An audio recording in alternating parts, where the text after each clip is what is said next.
My brother ruined my life by fabricating evidence of my affairs, but after 6 years, the truth finally came out.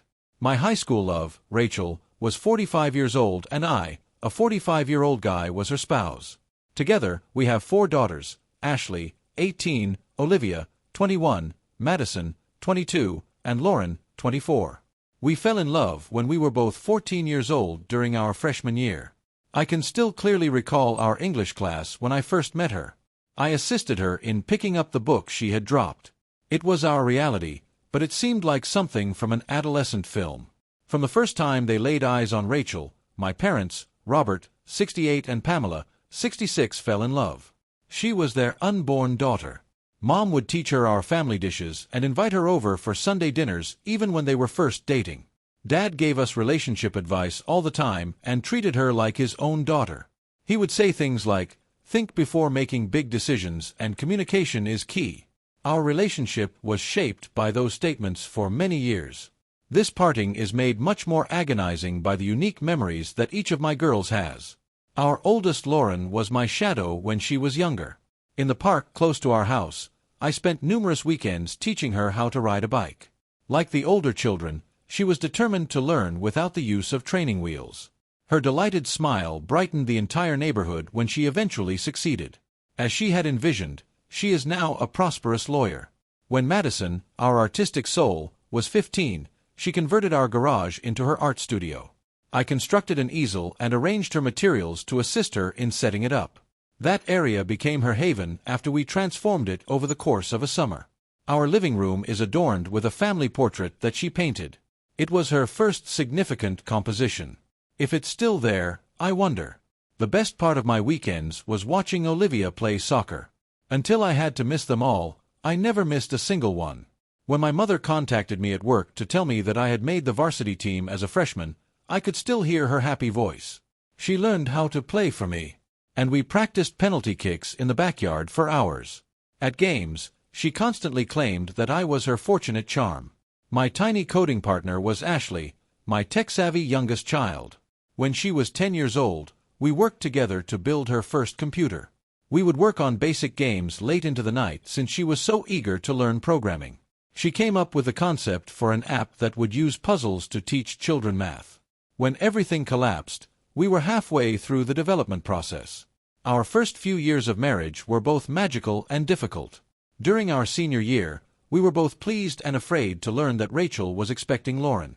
I chose to work at a nearby manufacturing company while attending night classes rather than enrolling in college right away. While raising Lauren, Rachel worked part-time to complete her degree. Despite barely making ends meet and living in a small one-bedroom apartment, we were content. We learned collaboration and resilience over those years.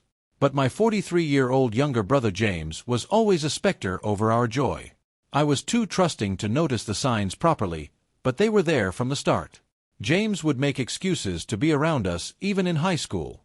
He would offer to drop Rachel off at our favorite cafe on date nights or offer to drive her home while I had basketball practice. I now understand that James had a pattern of compulsive behavior. He followed his middle school teacher to the grocery store and sent her letters since he was obsessed with her before Rachel. It was dismissed by our parents as a harmless crush. He developed an obsession with a girl in his high school class, making up intricate tales about their connection when they had hardly spoken. It was written off as a teenage drama once more. When Rachel and I got engaged, it was the first big warning sign. James became furious rather than merely disapproving. When he arrived at Rachel's place of employment, he created a commotion that nearly cost her job. He was yelling that I had taken her away from him and that they were destined to be together. Rachel was afraid. She told me everything right away, and that's when I started thinking about severing my relationship with James. However, my parents stepped in. They persuaded us that James needed assistance rather than rejection. We attended family therapy sessions for months. James expressed regret, claimed to have changed, and seemed to accept our relationship. Although I now question whether it was all part of his long-term plan, he even gave a heartfelt speech during our wedding.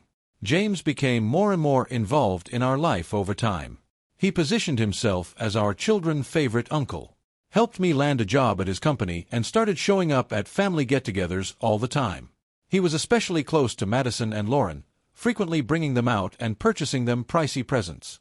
I assumed he was simply making amends for his previous actions by being a good uncle. In hindsight, I can see how he methodically gained the trust of each member of my family. He supported Rachel's professional networking, helped my parents with their money, and was always ready to provide a helping hand. In contrast to my hectic schedule and frequent business travels, he positioned himself as the dependable, stable sibling. I needed the business travels to advance in my job, but James took advantage of me. Some of the things he would say to Rachel were, "Mike's always away, but I'm here if you need anything." While I was away, he offered to assist with school functions and home repairs. I was appreciative of his assistance at the moment. I can now understand that it was all a part of his deception. Everything broke apart 6 years ago. I had been at our company's West Coast office for a week on business. It was a presentation for a big project that might get you promoted. I missed Rachel and the girls so much that I contacted her every night to tell her everything that had happened during the day. I also participated in video conferences with the girls, listening to Madison's most recent art project ideas and providing remote assistance with Ashley's math assignments. My whole family was in our living room when I got home. James was there, appearing serious, while Rachel and the girls were crying. Tension was pervasive in the air. Rachel exclaimed, "How could you do this to us?" with a look of fury in her eyes that I will never forget. James had meticulously planned his attack. He pulled out a folder that seemed to be unquestionable proof of my adultery. Intimate text exchanges, hotel receipts, and even pictures of me entering a hotel with another woman were all there. He asserted that the woman was a co-worker who, feeling guilty, had told him everything. The images were modified with skill. Later, I found out that they were staged to appear suspicious and were taken at official business meetings. Although the texts were entirely false, they contained information about my travel and work schedule that could only have been known by someone with insider knowledge. James had made things appear genuine by using his position at our organization. I made a valiant effort to protect myself, but long before I entered that room, James had turned everyone against me. He had been subtly hinting at my odd behavior to Rachel for weeks. My daughters had been persuaded by him that I was behaving differently. He had even expressed his concern about my decisions to my parents. I'm still troubled by the nightmare of the next several hours. Lauren, who had always been my strongest supporter, yelled that she would never forgive me and hurled her house key at me. Even though Madison was crying so much that she was having trouble speaking, her words, "I hate you," were audible. My daughter Olivia, who used to race to me after every soccer match, was unable to even look at me. Why did Daddy do this to us? Ashley, who was only 12 at the time, turned to Rachel and questioned. The most agonizing response was probably from my parents. Dad, who had taught me everything I needed to know to be a decent spouse and father, and who had always been proud of me, looked at me with utter disgust. His statement, "No son of mine would do this to his family," is still ringing in my mind. You would end this divorce quickly and amicably if you still had any dignity. That evening, I was expelled with only a bag of clothing. In the weeks that followed, I made frantic efforts to establish my innocence. I spent almost all of my savings on hiring 3 different private investigators. After weeks of searching for the supposed other woman, the first private investigator found that she had moved to a different state. Despite identifying several discrepancies, the second investigator was unable to demonstrate that the hotel invoices were fakes. In fact, the third PI nearly discovered James' manipulation before abruptly and mysteriously abandoning the case. James had threatened his family. I found out later. The divorce process was harsh and swift. Rachel was furious and distraught and didn't want to interact with me. My daughters blocked my social media accounts and phone number. I only made contact through attorneys. I lost everything in 6 months, including my work, most of my friends, my home, and my family. At the office, James had been deliberately spreading accusations that I had a history of having inappropriate connections with coworkers. The stigma followed me, and clients began asking not to work with me, even though nothing was formal. I starting again after moving to a little apartment across town. The isolation was debilitating. Sometimes all I wanted was a glimpse of my girls, so I would sit in my car outside my former home. Every milestone I missed was like a stab to my heart. I couldn't get close, so I watched Lauren's law school graduation from the parking lot. I sent Madison an anonymous purchase of her favorite piece from her first art show. I cheered alone in my flat while watching Olivia's college soccer championships on the internet. I learned about Ashley's successes in the science fair from the local newspaper. However, nothing could have prepared me for Lauren's wedding agony. Through a social media post from a common acquaintance, I became aware of it. I lost my role in my moment when I saw James escorting my daughter down the aisle in the pictures. I was in a dark place all day thinking about things I'm not proud of. At that point, I picked up my cat, Max, from the neighborhood shelter. To be honest, he saved my life more than once, and he needed someone just as much as I did. My only means of escape became work. I shifted departments, switched companies, and threw myself fully into my job. I received 2 promotions, but without my family to celebrate with, accomplishment felt meaningless. My background was unknown to the new employer, yet I was never able to build strong bonds with my coworkers. How do you justify not talking about your family, eating lunch by yourself, or going to office parties? Over the years, I made a few unsuccessful attempts at dating. I was never sure how to respond to the first question, which was always about family. How can you explain to someone that your children despise you, that your brother methodically ruined your life, and that your whole family thinks you're a cheater? Most first dates ended without a second date. Every holiday served as a reminder of my losses. Thanksgiving meant consuming just microwave meals. Christmas was spent drinking too much and viewing old home videos. My girls' and my own birthdays were the worst. Because I couldn't stand to see the unopened presents in my apartment, I continued to buy them presents each year and kept them in a storage unit. Then everything changed 3 days ago.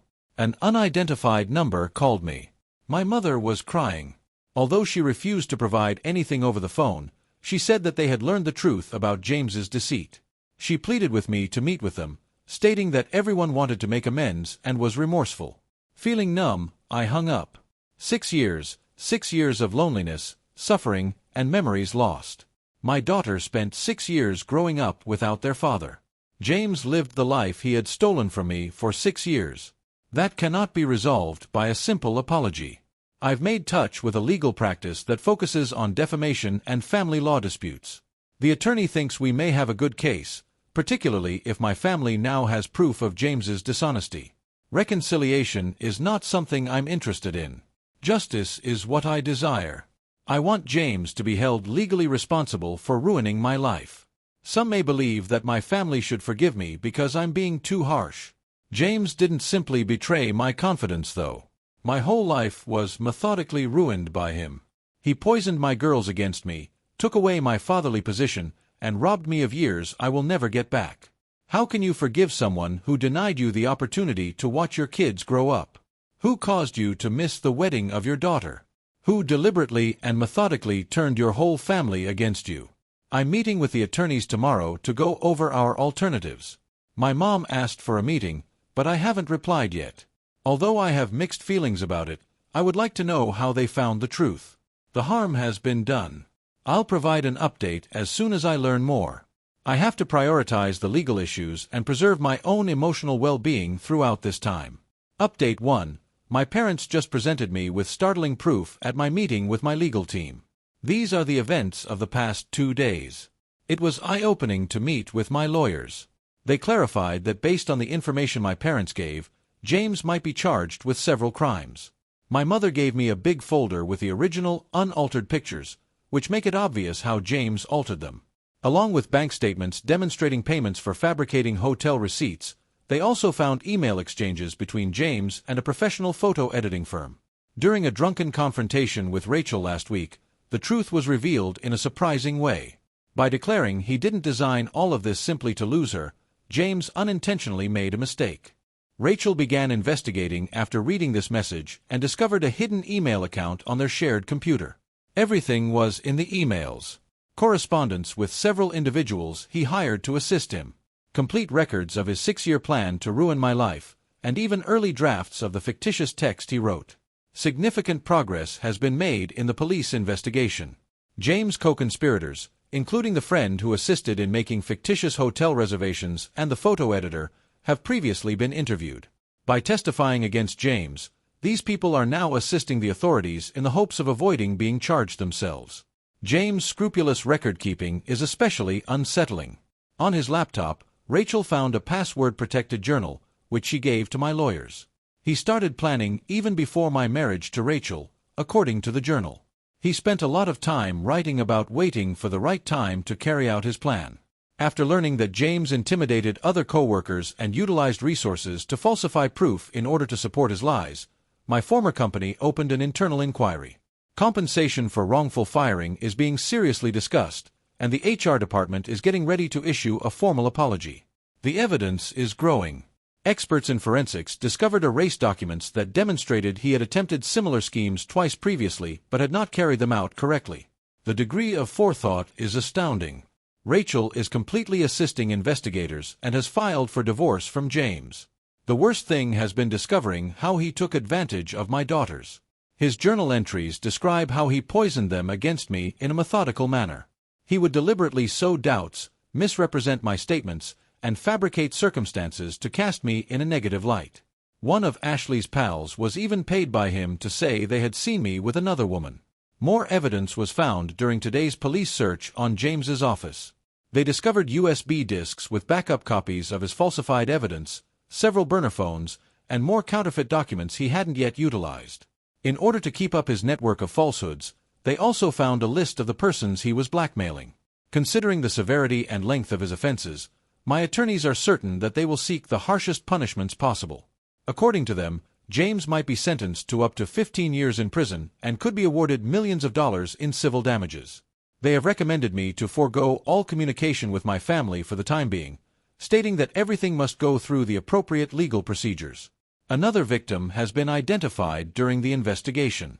James planned a similar plot against his college roommate and the roommate's girlfriend 20 years earlier. This former victim got in touch with my attorneys to tell his experience after learning about my case. I'm continuing to concentrate on the court case rather than any possible family reconciliation. We're filing the civil complaint tomorrow, and the grand jury hearing is next week. Now, it's important to make sure James bears the full repercussions of his conduct. When there are noteworthy developments in the court case, I'll provide an update. Update 2. The legal process is moving more quickly than anticipated. I need to share a few significant changes that have happened since my last report. James was taken into custody at his place of employment yesterday morning.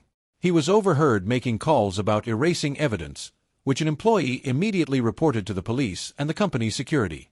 He attempted to remove files from his work computer as he was being arrested, but everything had already been secured by the IT department.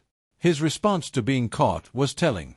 He remarked, "She was supposed to be mine anyway," without refuting anything.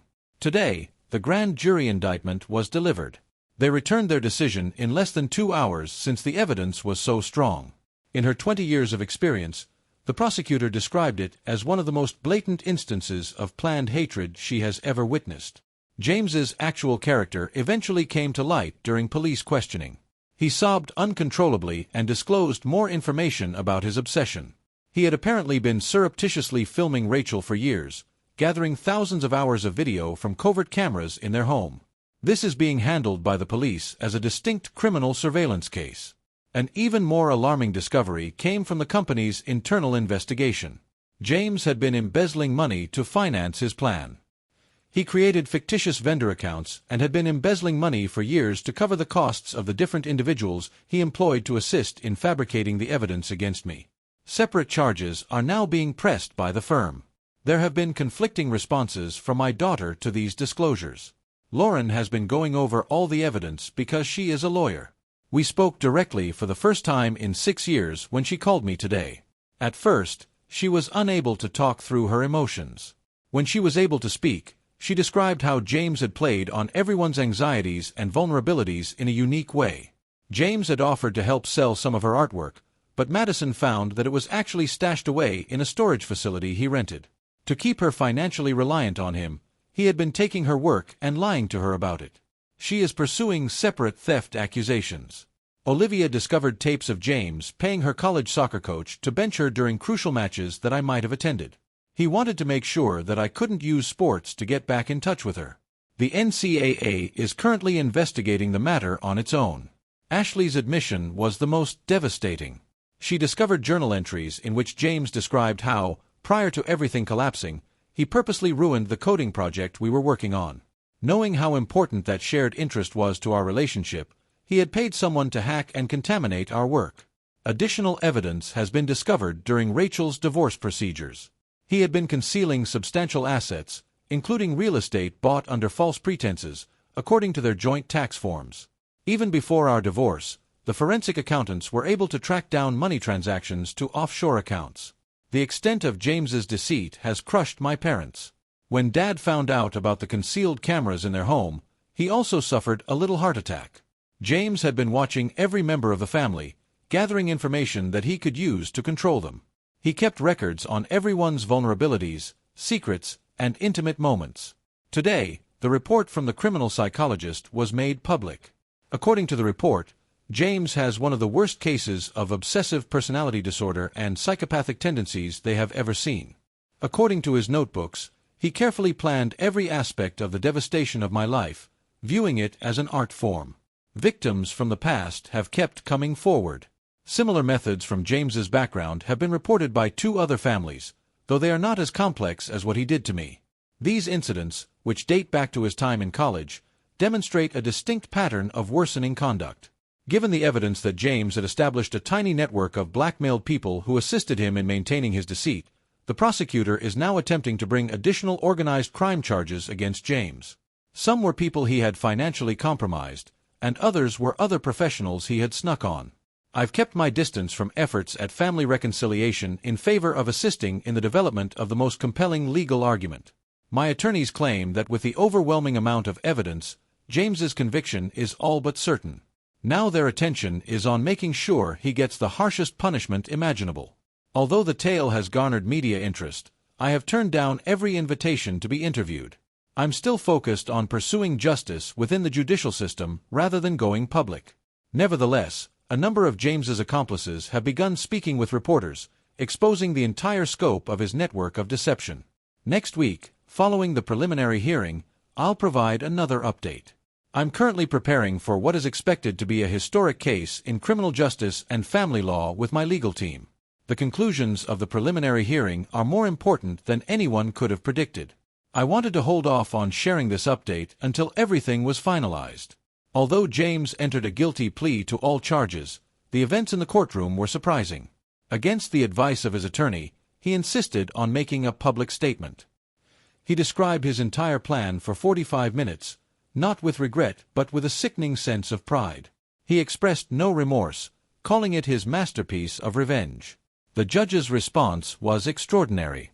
She disregarded the usual sentence criteria after hearing James's statement, pointing to his pathological pride and obvious determination to commit another crime.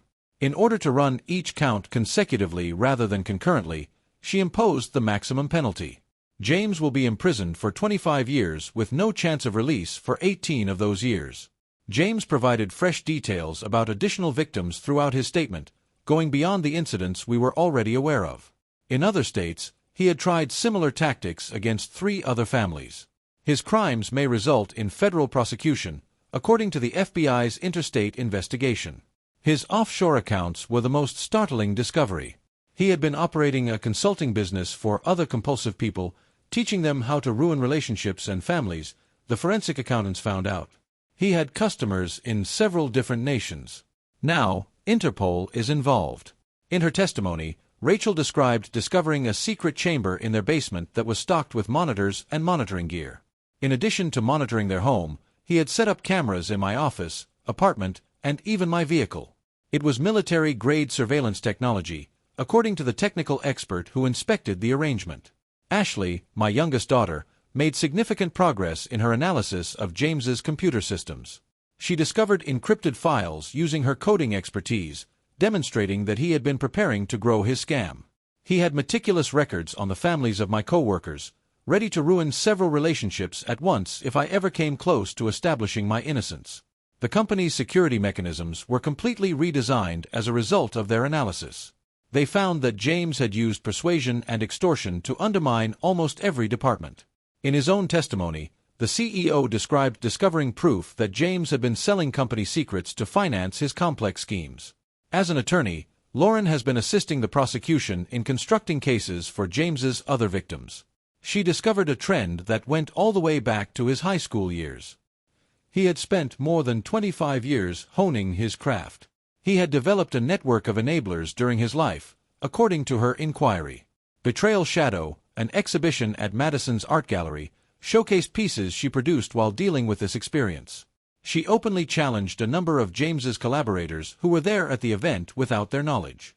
Video recordings of their confessions served as proof for further charges. Olivia found out that James had been following her college friends, gathering damaging material to keep them quiet. She is currently developing procedures to stop similar manipulation schemes and college athletics by collaborating with school security across the country. Our family's psychological effects have resulted in an unforeseen development. Numerous prestigious colleges are examining the case as an illustration of persistent psychological manipulation. In order to improve detection and prevention tactics for incidents like this one, research teams are examining James's techniques. A support group for families impacted by pathological liars and manipulators has been established by my parents.